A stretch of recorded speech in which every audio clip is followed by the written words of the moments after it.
New ইয়র্কের ব্রঙ্কসে Sterling অ্যাভিনিউতে শুক্রবার ইফতারের পর একটি মর্মান্তিক ঘটনা ঘটে। কথোপকথনের সময় হঠাৎ মাটিতে লুটিয়ে পড়েন এক বৃদ্ধ ব্যক্তি এবং রক্তপাত শুরু হয়।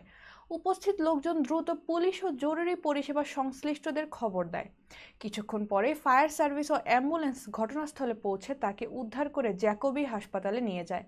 প্রত্যক্ষদর্শীরা ধারণা করছেন এটি স্ট্রোক হতে পারে এবং অতিরিক্ত টেনশন বা দুশ্চিন্তার কারণেও এমন ঘটনা ঘটতে পারে। তবে চিকিৎসকদের পক্ষ থেকে এখনো আনুষ্ঠানিক কোনো তথ্য জানানো হয়নি।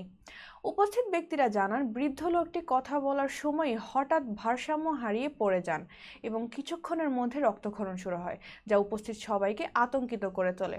পরবর্তীতে তার পরিবারের সদস্যদের সঙ্গে যোগাযোগ করা হয় এবং তারা হাসপাতালে ছুটে আসেন। হাসপাতালের চিকিৎসকরা তাকে নিবিড় পর্যবেক্ষণে রেখেছেন। এই মর্মান্তিক ঘটনা স্থানীয় এলাকায় ব্যাপক চাঞ্চল্যের সৃষ্টি করেছে। সংবাদটি রিপোর্ট করেছেন মুজাহিদুল ইসলাম। ক্যামেরায় Miraj Hossain, Millennium TV, New York.